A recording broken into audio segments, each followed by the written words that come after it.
होता है, जो भी फोर्स होता है, इलेक्ट्रोस्टैटिक फोर्स होता है, पहले हम डायग्राम की बात करते हैं। एक यहाँ पर हमारे पास चार्ज है, Q1 है, और यहाँ पर Q2 है।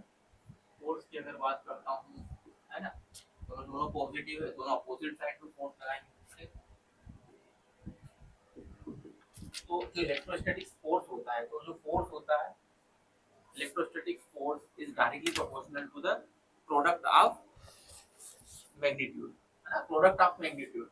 और सेकंड क्या होता है, and inversely proportional to the square of the distance between them. ठीक है, हम सोल्व करने की कोशिश करते हैं। डेफिनेशन तो क्लियर है कि force is directly proportional to product, product का मैग्नीट्यूड, प्रोडक्ट कौन है, Q1 Q2 है, और इनवर्सली प्रोपोर्शनल क्या है, उसकी दोनों की डिस्टेंस है। अब डिस्टेंस क्या हो सकती है, हमने r मान ली। तो देखो ध्यान से, force is directly proportional to Q1 Q2 और force is inversely proportional to the r square. ठीक है, r स्क्वायर हो गया हमारे पास में। अब दोनों को ऐड करो आप, f is directly proportional to Q1 Q2 divided by r square, और डायरेक्टली प्रोपोर्शनल को आप हटाओगे तो यहाँ पर k लगाओगे, Q1 Q2 divided by r square. k क्या है यहाँ पर, k इज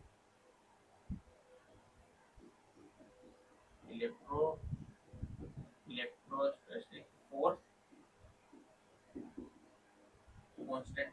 ठीक है, अब इसकी यूनिट क्या हो जाएगी, फोर्स की यूनिट तो हमारी न्यूटन है। ठीक है, अगर मुझे यहाँ पर, अच्छा, फोर्स k की वैल्यू क्या होती है, k is equal to 1/4 pi epsilon naught. ठीक है, और वैल्यू क्या होती है इसकी, 9 × 10⁹9। अभी यूनिट की हम बात कर लेते हैं। अब ये तो हमारे पास आ गया बेचारा, के की यूनिट की हम बात कर लेते हैं। देखो फोर्स के तो यूनिट हो गए। अब यहाँ से हम के की निकालते हैं, कैसे निकालेंगे, देखो के को हम यहीं रहने देते हैं, है ना।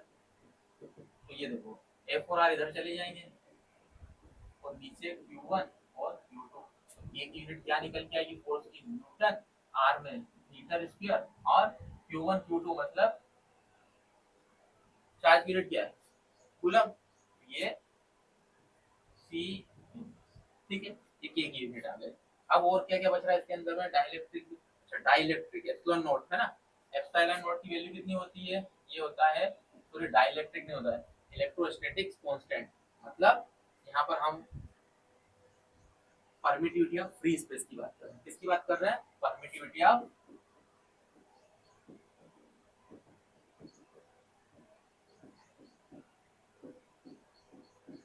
ठीक है, एप्सिलॉन नॉट की हम बात कर रहे हैं। ठीक है, अब एप्सिलॉन नॉट क्या हो जाएगा, एप्सिलॉन की यूनिट, अच्छा एप्सिलॉन नॉट की भी वैल्यू होती है 8.85 × 10⁻, कितना होता है, जस्ट 12। इसकी यूनिट निकालते हैं, इसकी यूनिट कैसे निकालते हैं, देखो इसकी यूनिट निकालने का तरीका, फॉर्मूला लिखना पड़ेगा आपको, F is equal to 1/4 pi epsilon naught Q1 Q2। कभी भी कोई भी यूनिट रखने की जरूरत नहीं है, निकालो आप, निकालते जाओ जब तक नहीं निकले। देखो इन दोनों की तो यूनिट बननी नहीं है, तो एप्सिलॉन नॉट इधर ले जाओ, तो ये Q1 Q2 और ये F और ये R, इसकी क्या बनी इसकी यूनिट, कूलम का स्क्वायर, है ना, अपॉन में फोर्स की न्यूटन और मीटर स्क्वायर, ऊपर ले जाओ।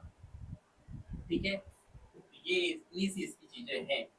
ठीक है, परमिटिविटी ऑफ फ्री स्पेस, और ऊपर देख लीजिए आप भी, ज्यादा कोई खास किया नहीं है उसके अंदर। ठीक है, और बाकी तो इसमें आप डायमेंशनल फार्मूला आप बना सकते हो, है ना, डायमेंशनल फार्मूला आप कूलम्स लॉ का आप बना लेना। ठीक है, लिमिटेशंस, लिमिटेशंस ऑफ कूलम्स आप कहाँ अप्लाई होगा, क्या लिमिट होगी, देखो सबसे पहले हम बात कर लेते हैं किसकी, only valid for point charge. ये क्या होता है, कूलम फ्लो होता है, पॉइंट चार्ज के लिए ही वैलिड होता है, ऐसा नहीं कि आपने अदर चार्ज ले लिया है, डिस्टेंस ज्यादा ले लिया। ठीक है, एक पॉइंट चार्ज के लिए ही वो वैलिड होता है। सेकंड होता है रेस्ट चार्ज, रेस्ट चार्ज, अभी रेस्ट चार्ज अगर मोशन में तो इसका इस्तेमाल होगा क्या, नहीं होगा ना, कि दो चार्ज के बीच की डिस्टेंस फिक्स है ना, दोनों फोर्स लग रहा है, तो यहाँ पर क्या हो जाएगा, दूसरा क्या है, रेस्ट चार्ज के लिए।